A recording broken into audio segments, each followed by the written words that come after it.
Hey guys, welcome back to my channel Deepu Kannada vlogs. ಇವತ್ತು ಈ ರೋಬನ unbox ಮಾಡೋಣ. ಹಾಗೆ ಇವತ್ತು ಫ್ಯಾಮಿಲಿ ಎಲ್ಲ ಕೊರ್ಗಜ್ಜಂಗೆ ಹೊರಟಿದ್ದೀವಿ. ಇದನ್ನ ಅನ್ಬಾಕ್ಸ್ ಮಾಡಿಬಿಟ್ಟು ಆಮೇಲೆ ಹೊರಡೋಣ, ಓಕೆನಾ? ಇದು ತುಂಬ ಕಾಂಪ್ಲಿಕೇಶನ್ಸ್ ಆದಮೇಲೆ ಮತ್ತೆ ಇದನ್ನೇ ತೊಗೊಂಬಂದಿದ್ದೀನಿ. ಇದು ಫಸ್ಟ್ ಇತ್ತು, ಅದು ಏನದು ಡರ್ಟಿ ಬಟರ್ನ ಸಕ್ ಮಾಡ್ತಾ ಇರಲಿಲ್ಲ. ತುಂಬ ಅಂದರೆ ತುಂಬ ಎಫಿಷಿಯೆಂಟಾಗಿ ವರ್ಕ್ ಮಾಡುತ್ತೆ. ಅದಿಷ್ಟ ಆಗೇನೆ ಇದನ್ನೇ ತೊಗೊಂಡಿದ್ದೀನಿ. ಯುರೇಕಾ ಫೋಬ್ಸ್ದೇ ರೋಬೋ ಸರ್ವಿಸ್ ಹಾಸನಲ್ಲಿ ಚೆನ್ನಾಗಿಲ್ಲ ಅಂದರೆ ಇನ್ಯಾವುದೂ ಚೆನ್ನಾಗಿರಲ್ಲ ಅಂತ ಅವರೇ ಹೇಳ್ತಾ ಇದ್ರು. ಈಗ ಅನ್ಬಾಕ್ಸ್ ಮಾಡೋಣ. ಇದು ಫುಲ್ಲಿ ಆಟೋಮೇಟೆಡ್ ರೋಬೋ. ಇನ್ನೊಂದು ಆಟೋ ಬಿನ್ ಅಂತ ಬರುತ್ತೆ. ನಿಮ್ಮ ಪೆಟ್ಸ್ ಏನು ಇಲ್ಲ ಅಂತ ಅಂದರೆ ಮನೆಗೆ ಅದೇ ಬೇಕಾದಷ್ಟು. ನಮ್ಮಲ್ಲಿ ಪೆಟ್ ಇರೋದ್ರಿಂದ ಇದನ್ನ ತಗೊಂಡಿದ್ದೀವಿ. ಇದರಲ್ಲಿ ತುಂಬ ಆಪ್ಷನ್ಸ್ ಇದೆ. ಓಪನ್ ಮಾಡ್ತಾ ಮಾಡ್ತಾ ಹೇಳ್ತಿರ್ತೀನಪ್ಪ. ಇದು ಹೆವಿ ಇದೆ, ಈ ರೋಬೋ ಹೆವಿ ಇದೆ. ಅದು ಆಟೋ ಬಿನ್ ಇಷ್ಟು ಹೆವಿ ಇರಲಿಲ್ಲ. ಫಸ್ಟ್ ಅದೇ ಇದ್ದಿದ್ದು, ಅದನ್ನು ಕೊಟ್ಬಿಟ್ಟು ಇದನ್ನು ತಗೊಬಂದೆ ನಾನು. ಓಕೆ,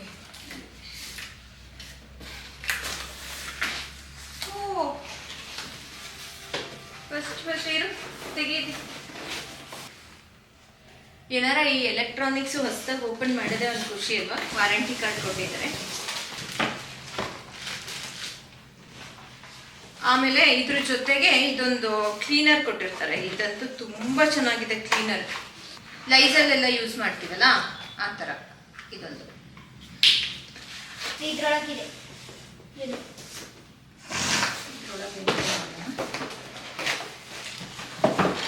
ಆಕ್ಸೆಸರೀಸ್ ಕೊಟ್ಟಿದ್ದಾರೆ ಅನ್ಸುತ್ತೆ. ಹಾಂ, ಈ ಥರ ಹಿಂದೆ ಅಟ್ಯಾಚ್ ಮಾಡಿಕೊಟ್ಟಿದ್ದಾರಲ್ಲ, ಇದು ರೋಬೋಗೆ ನಾವೇ ಅಟ್ಯಾಚ್ ಮಾಡ್ಕೋಬೇಕು. ನಾನು ಇವಾಗ ತೆಗಿತೀನಲ್ಲ, ಅದು ರೋಬೋ ತೋರಿಸ್ತೀನಿ ನಿಮಗೆ. ಇದು ಏನಂದರೆ ಸ್ಪೇರು. ಇದು ಇದು ಸ್ಪೇರ್ ಕೊಟ್ಟಿರ್ತಾರೆ. ಇದು ಅಷ್ಟೇ, ಒಂದನ್ನ ಅಟ್ಯಾಚ್ ಮಾಡ್ಕೋಬೇಕು. ಈಗ ಇನ್ನೊಂದು ಎಕ್ಸ್ಟ್ರಾ ಕೊಟ್ಟಿದ್ದಾರೆ. ಇವಾಗ ಇದೇ ಇರೋದು ಮೈನು. ಇದರಲ್ಲಿ ನಮಗೆ ಒಂದು ಕ್ಲೀನ್ ವಾಟರ್ ಬಿನ್ ಕೊಟ್ಟಿದ್ದಾರೆ. ಇದು ಕ್ಲೀನ್ ವಾಟರ್ ಹಾಕ್ಬಿಟ್ಟು, ಅದು ಲಿಕ್ವಿಡ್ ತೋರಿಸಿದ್ನಲ್ಲ ಆವಾಗಲೇ, ಆ ಲಿಕ್ವಿಡ್ ಹಾಕಬೇಕು. ಇನ್ನೊಂದು ಇದು ಡರ್ಟಿ ವಾಟರ್ ಎಲ್ಲ ಬಂದು ಇದರಲ್ಲಿ ಡಂಪ್ ಆಗಿರುತ್ತೆ. ಇದನ್ನ ಚೆಲ್ಲಬೇಕು. ಆಮೇಲೆ ಕೊಟ್ಟಿದ್ದಾರೆ ಅನ್ಸುತ್ತೆ. ಇದನ್ನ ಹಿಂಗೆ ಓಪನ್ ಮಾಡಿದ್ರೆ ನೋಡಿ, ಇಲ್ಲಿ ನಿಮಗೆ ಬಿನ್ ಇರುತ್ತೆ. ಈ ಬಿನ್ನ ಹಿಂಗೆ ತೆಗೆಯೋದು. ಇದು ಏನಂತ ಅಂದರೆ, ಇದು ಡಸ್ಟ್ ಎಲ್ಲ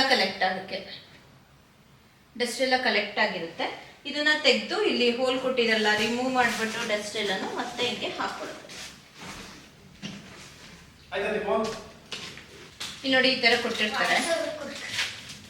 ಪಾರ್ಕಿಂಗ್ ಲಾಟ್ ಅಲ್ಲೆಲ್ಲ ಕಾರ್ ಹತ್ತಕ್ಕೆ ಮಾಡಿರ್ತೀವಲ್ಲ ನಾವು, ಆ ಥರ ಇಲ್ಲಿಗೆ ಅಟ್ಯಾಚ್ ಮಾಡಬೇಕು. ಇದನ್ನ ನಾನು ತೋರಿಸ್ತಾ ಅಟ್ಯಾಚ್ಮೆಂಟ್ ಮುಗಿಸ್ಕೊಡ್ತಾ ಇದ್ದೀನಿ ಗೈಸ್. ಇವಾಗ ನಾವು ಹೊರಡಕ್ ಮುಂಚೆ ಇದನ್ನ ರೋಬೋ ಮನೇಲಿ ಬಿಟ್ಬಿಟ್ಟು ಹೋಗೋದು. ಇಲ್ಲಿ ನೋಡಿ, ಇಲ್ಲಿ ಎಷ್ಟು ಚೆನ್ನಾಗಿದೆ. ಇಲ್ಲಿಂದ ಹಿಂಗೆ ಹತ್ಕೊಂಡು ಇಲ್ಲಿ ಹೋಗಿ ನಿಂತ್ಕೊಳ್ಳುತ್ತೆ ರೋಬೋ. ನಿಮಗೆ ಇಲ್ಲಿ ಕ್ಲೀನ್ ಆಗುತ್ತೆ ಮಾಪ್ ಪ್ಯಾಚು. ಈಗ ರೋಬೋ ಓಪನ್ ಮಾಡೋಣ. ವಸ್ತುಗಳ ಅಡ್ಡ ಬಂದರೆ ಅದನ್ನು ಡಿಟೆಕ್ಟ್ ಮಾಡ್ಕೊಳಕ್ಕೆ ಕ್ಯಾಮ್ರಾನು ಇದೆ, ಸೆನ್ಸಾರು ಇದೆ. ಇಲ್ಲಿ ಇದನ್ನ ಇಲ್ಲಿ ಹಾಕ್ಕೊಡೋದು. ಇನ್ನೊಂದು ಇಲ್ಲಿ ಫಿಕ್ಸ್ ಮಾಡ್ಕೊಳ್ಳೋದು. ಈ ಥರ ಬ್ಲ್ಯಾಕ್ ಇದ್ರ ಜೊತೆ ಕೊಟ್ಟಿರ್ತಾರಲ್ಲ, ಅದನ್ನು ಫಿಕ್ಸ್ ಮಾಡ್ಕೋಬೇಕು. ನಮಗೆ ಇದು ಏನಾದರೂ ಚೇಂಜ್ ಮಾಡ್ಕೋಬೇಕು ಅಂದರೆ ಜಸ್ಟ್ ಇದನ್ನು ಈ ಥರ ಕಿತ್ತುಬಿಟ್ಟು ಇನ್ನೊಂದು ಕೊಟ್ಟಿರ್ತಾರಲ್ಲ, ಇದನ್ನು ಹಿಂಗೆ ಅಟ್ಯಾಚ್ ಮಾಡ್ಕೊಳ್ಳೋದು ಅಷ್ಟೇ. ಇಷ್ಟೇ. ತೆಗೆದ್ರೆ ಹಿಂಗೆ ಬರುತ್ತೆ. ಇದ್ರೊಳಗಡೆ ಒಂದು ಬಾಕ್ಸ್ ಇರುತ್ತೆ, ಓಕೆನಾ? ಈ ಬಾಕ್ಸ್ ಒಳಗಡೆನೆ ಮೈನ್ ಮೈಕ್ರೋ ಡಸ್ಟ್ ಏನಿರುತ್ತೋ ಅದೆಲ್ಲ ಇಲ್ಲಿ ಕಲೆಕ್ಟ್ ಆಗಿರುತ್ತೆ. ಇದನ್ನ ನಾವು ರಿಮೂವ್ ಮಾಡ್ಕೊಂಡು ಕ್ಲೀನ್ ಮಾಡ್ಕೋಬೇಕು. ನಿಮಗೆ ಇದ್ರೊಳಗೆ ಫಿಲ್ಟರ್ ಕಾಣಿಸ್ತಾ ಇದೆಯಾ? ನಾನು ಆಗಲೇ ಒಂದು ತೋರಿಸ್ದೆ ನೋಡಿ, ಈ ಥರದ್ದು. ಇದೇನಾದ್ರು ಹಾಳಾದರೆ ಇನ್ನೊಂದು ಸ್ಪೇರ್ ಕೊಟ್ಟಿರ್ತಾರೆ. ಇದು ಮೈಕ್ರೋ ಡಸ್ಟ್ ಎಲ್ಲ ಕಲೆಕ್ಟ್ ಆಗಿರುತ್ತೆ ಈ ಬಾಕ್ಸ್ ಒಳಗಡೆ. ಇದನ್ನು ತೆಗೆದು ಆಗಾಗ ಕ್ಲೀನ್ ಮಾಡ್ಕೊಳ್ಳೋದು. ಇಷ್ಟೇ guys. Complete guide, cleaning guide ಎಲ್ಲ ಸೇರಿಸಿ ಒಂದು ವಿಡಿಯೋ ಬೇಕಾದರೆ ಮಾಡ್ತೀನಿ ನಾನು. ಮೇನ್ ಸ್ಪೆಷಲಿ ಇಷ್ಟ ಆಗಿದ್ದ ಒಂದು ಕ್ವಾಲಿಟಿ ಏನಂತ ಅಂದರೆ, ಅದೇ ಹೋಗಿ ಕ್ಲೀನ್ ಮಾಡ್ಕೊಂಡು ಬರುತ್ತೆ. ಕ್ಲೀನ್ ಮಾಡಾದ್ಮೇಲೂ ಒಂದ್ಸಲ ಅದು ಡರ್ಟಿ ವಾಟರ್ ಎಲ್ಲ ಇದಕ್ಕೆ ಡಂಪ್ ಆಗುತ್ತೆ. ಮತ್ತೆ ಇಲ್ಲಿ ಫ್ರೆಶ್ ವಾಟರಲ್ಲಿ ಇನ್ನೊಂದ್ಸಲ ಕ್ಲೀನ್ ಮಾಡಿಕೊಂಡು ಮತ್ತೆ ಒರೆಸುತ್ತೆ. ಎಲ್ಲಾದರೂ ಗಲೀಜು ಜಾಸ್ತಿ ಇರುತ್ತಲ್ಲ, ಪ್ಲೇಸ್ ಏನಾದರೂ ಚೆಲ್ಲಿರೋದು ಮಾಡಿರೋದು ಎಲ್ಲ, ಆ ಥರ ಪ್ಲೇಸಲ್ಲಿ ಜಾಸ್ತಿ ಒರೆಸುತ್ತೆ. ಇದು 1-2-3 ಟೈಮ್ಸ್ ಒರೆಸುತ್ತೆ.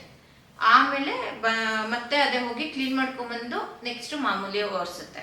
ಹಂಗಾಗಿ ಇದು ನನಗೆ ತುಂಬ ಅಂದರೆ ತುಂಬಾ ಇಷ್ಟ ಆಯಿತು. Best product, best house help ಅಂತಲೇ ಹೇಳ್ಬೋದು. ಇನ್ನು ನಾವು ಬೇರೆ ಹೌಸ್ ಹೆಲ್ಪ್ಗಳನ್ನ ಹುಡ್ಕೊಂಡು ಹೋದರೆ ಸುಮಾರು ಒಂದು 2-3 ಜನ ನೋಡಿ ಬೇಜಾರಾಗಿ ಮೆಷಿನ್ಸೇ ಬೆಸ್ಟ್ ಅಂತ ನಾನಂತೂ ಇದು ತೊಗೊಂಡಿದ್ದೀನಿ ಗೈಸ್. ಖುಷಿ ಆಗ್ತದೆ ನನಗೆ ಇದು ಬಂದಿರೋದು ಇವತ್ತಿಂದ. ಒಂದು 15 ಡೇಸ್ ಸಾಕಾಗೋಗಿತ್ತು ಮಾತ್ರ.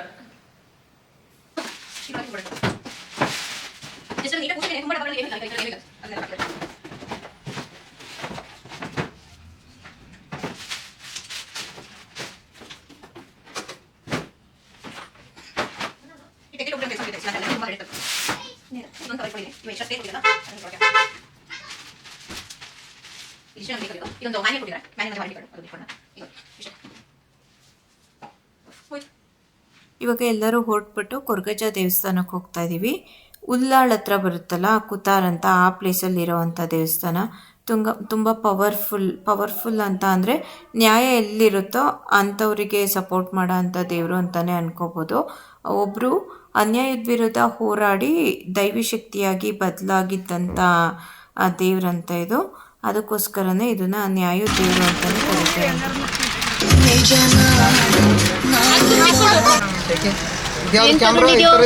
ಅದೇನೋದು ಹಂಗೆ ಘಾಟ್ ಸ್ಮೆಲ್ ಹೊಡಿತಾ ಇದೆಯಲ್ಲೋ. ಚಿಪ್ಸ್ ಪಾರ್ಟಿ ನಡೀತಾ ಇದೆ. ಈ ಹುಲ್ಲು ನೋಡಿ ಹೋಗ್ತಾ ರೋಡಲ್ಲಿ ಒಂದಷ್ಟು ಕಿಲೋಮೀಟ್ರ್ವರೆಗೂ ಸೈಡಲ್ಲಿ ಹಿಂಗೆ ಬೆಳ್ಕೊಂಡಿತ್ತು ಹುಲ್ಲು. ಎಷ್ಟು ಚೆನ್ನಾಗಿ ಕಾಣಿಸ್ತದೆ ಅಲ್ವಾ, ಒಂಥರ ಡಿಫ್ರೆಂಟ್ ಕಲರ್ ಇದೆ. ಆಮೇಲೆ ಇಲ್ಲಿ ಬ್ಲಾಗ್ನ ಜಾಸ್ತಿ ಮಾಡೋಕ್ಕೆ ಹೋಗಲಿಲ್ಲ ನಾನು, ಬಿಸಿಲಿತ್ತಲ್ಲ ಒಂಥರ ಹಿಂಸೆ ಅನ್ನಿಸ್ತೈತೆ ಯಾಕೋ ಜರ್ನಿ ಇವತ್ತು. ಹೆಕ್ಟಿಕ್ ಜರ್ನಿ ಅನಿಸ್ಬಿಡ್ತು, ಘಾಟ್ ಸೆಕ್ಷನ್ ಇದೆಯಲ್ಲ ಹಂಗಾಗಿ 4 hours ಜರ್ನಿ ಮುಗಿಸ್ಕೊಂಡು ಈಗ ಕೊರಗಜ್ಜ ದೇವಸ್ಥಾನ ಹತ್ರ ಬಂದಿದ್ದೀವಿ. ಈಗ ಫಸ್ಟ್ ಒಂದು ಆದಿಸ್ಥಳ ಅಂತೇನೋ ಇದೆ, ಅಲ್ಲಿ ನೋಡಿಕೊಂಡು ಇನ್ನೊಂದು ಕಡೆ ಇದೆಯಂತೆ, ಅಲ್ಲಿಗೆ ಹೋಗ್ಬೇಕು.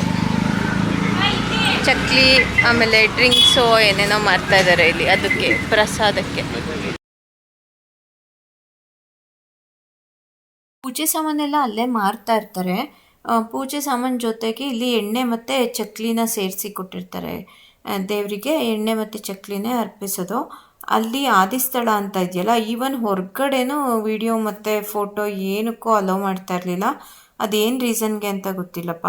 ತುಂಬ ಅಂದರೆ ತುಂಬ ಸ್ಟ್ರಿಕ್ಟಾಗಿ ಇಟ್ಟಿದ್ರು. ಈವನ್ ಹೊರಗಡೆನೂ, ಒಳಗಡೆ ಹೋಗಲಿ ದೇವ್ರನ್ನ ನೋಡ್ಕೊಂಡು ನೆಮ್ಮದಿಯಾಗಿ ಬರಬೇಕು, ಅದಕ್ಕೋಸ್ಕರನಾದರೂ ಒಳಗಡೆ ಅಲೋ ಮಾಡ್ತಾ ಇರೋದೇ ಒಳ್ಳೆಯದು. ಈಚೆ ಕಡೆ ಮಾತ್ರ ಅಷ್ಟೊಂದು ರಿಸ್ಟ್ರಿಕ್ಟ್, ಅದ್ರ ಎದುರುಗಡೆ ನಿಂತ್ಕೊಂಡು ಒಂದು ಫೋಟೋ ತೆಕ್ಕೊಳ್ಳೋಕೆ ಬಿಡ್ತಿರ್ಲಿಲ್ಲ, ಅಷ್ಟು ರಿಸ್ಟ್ರಿಕ್ಟ್ ಮಾಡ್ತಿದ್ರು. ಯಾಕೆ ಅಂತ ಗೊತ್ತಿಲ್ಲ.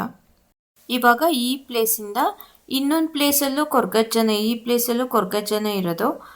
ಅಲ್ಲಿ ಮೇಯ್ನೋ ಇದು ಮೇಯ್ನೋ ಗೊತ್ತಿಲ್ಲ ಗೈಸ್, ನನಗೆ ಅಷ್ಟು ಐಡಿಯಾ ಇಲ್ಲ ಔಟ್ನಲ್ಲಿ. ಇಲ್ಲಿ ಇವಾಗಿನ್ನೂ ಕನ್ಸ್ಟ್ರಕ್ಟ್ ಮಾಡ್ತಾ ಇದ್ದಾರೆ. ನಾವು ತುಂಬ ಫೋಟೋಸಲ್ಲೆಲ್ಲ ನೋಡೋ ಕೊರಗಜ್ಜ ಬಂದು ಇಲ್ಲೇ ಇರುತ್ತೆ. ಯಾಕೆಂದರೆ ಇಲ್ಲಿ ಫೋಟೋ ಎಲ್ಲ ತೆಕ್ಕೊಳ್ಳೋಕೆ ಬಿಡ್ತಾರೆ, ಒಳಗಡೆನೂ ತೆಕ್ಕೊಳ್ಳೋಕೆ ಬಿಡ್ತಾರೆ, ಏನು ಪ್ರಾಬ್ಲಮ್ ಇಲ್ಲ. ಅಲ್ಲಿ ಮಾತ್ರ ಬಿಡಲ್ಲ.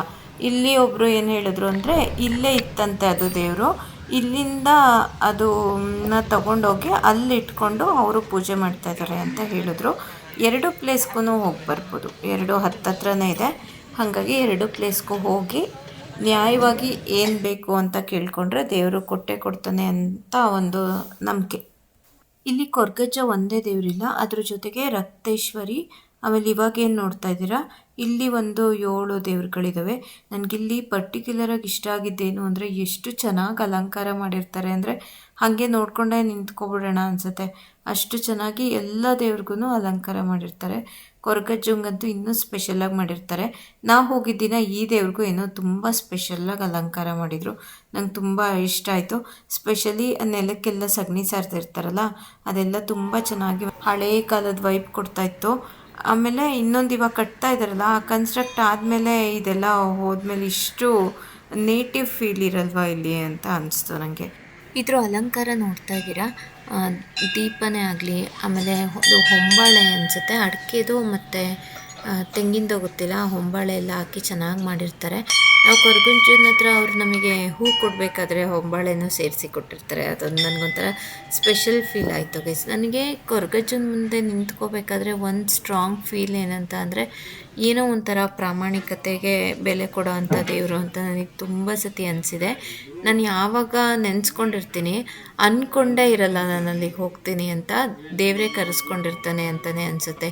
2 ಸಲ ಹೋಗಿದ್ದೀನಿ, 2 ಸಲನೂ ಸೇಮ್ ಯಾವುದೋ ಜ್ಞಾನದಲ್ಲಿ ನೆನೆಸ್ಕೊಂಡಿರ್ತೀನಿ, ಇಲ್ಲ ಕನಸಲ್ಲೆಲ್ಲ ಬಂದಿರುತ್ತೆ. ನೆಕ್ಸ್ಟ್ 1 ವೀಕ್ ಒಳಗಡೆ ದೇವ್ರ ಮುಂದೆ ಇರ್ತೀನಿ. ದೇವ್ರ ದರ್ಶನ ಎಲ್ಲ ಮಾಡಿಕೊಂಡು ಸ್ವಲ್ಪ ಹೊತ್ತು ಅಲ್ಲೇ ಇದ್ದು ಒಂದಷ್ಟು ಫೋಟೋಸ್ ಎಲ್ಲ ಚೆನ್ನಾಗಿ ಕ್ಲಿಕ್ ಮಾಡಿಕೊಂಡು ಸಮಾಧಾನವಾಗಿ ಬಂದ್ವಿ.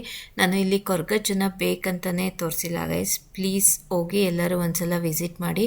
ಆ ದೇವ್ರದ್ದು ಪವರ್ ಏನು ಅಂತ ನಿಮಗೆ ಗೊತ್ತಾಗುತ್ತೆ. ನಾನು ದೇವರು ಅಂತ ಹೇಳ್ತಾ ಇದ್ದೀನಿ, ಇದನ್ನು ದೈವ ಅಂತ ಹೇಳ್ತಾರೆ ಅಲ್ವಾ ಆ ಕಡೆ ಎಲ್ಲ, ನಾವು ದೇವರು ಅಂತಲೇ ಫೀಲ್ ಮಾಡೋದ್ರಿಂದ ಹಾಗೆ ಹೇಳ್ತಾ ಇದ್ದೀನಿ ನಾನು. ಫೋಟೋಸ್ ಎಲ್ಲ ನೋಡಿ ಹೆಂಗಿದೆ ಅಂತ ಹೇಳಿ, ಮತ್ತು ಸ್ವಲ್ಪ ಹಂಗೆ ಟ್ರಾವೆಲ್ ಫನ್ ಮಾಡಿಕೊಂಡು ಮನೆಗೆ ಬಂದ್ವಿ. ಇಲ್ಲೇ ಹತ್ತಿರ ಉಲ್ಲಾಳ ಬೀಚ್ ಇದೆ, ಬೇಕಾದರೆ ಹೋಗ್ಬೋದು. ಆಟ ಆಡೋಕ್ಕೆಲ್ಲ ಆಗಲ್ಲ, ಬೋರ್ ಗರಿತಾ ಇರೋ ಸಮುದ್ರ ನೋಡಬೇಕು ಅಂದರೆ ಅಲ್ಲಿ ಹೋಗಿ ಕೂತ್ಕೋಬೋದು, ಚೆನ್ನಾಗಿರುತ್ತೆ.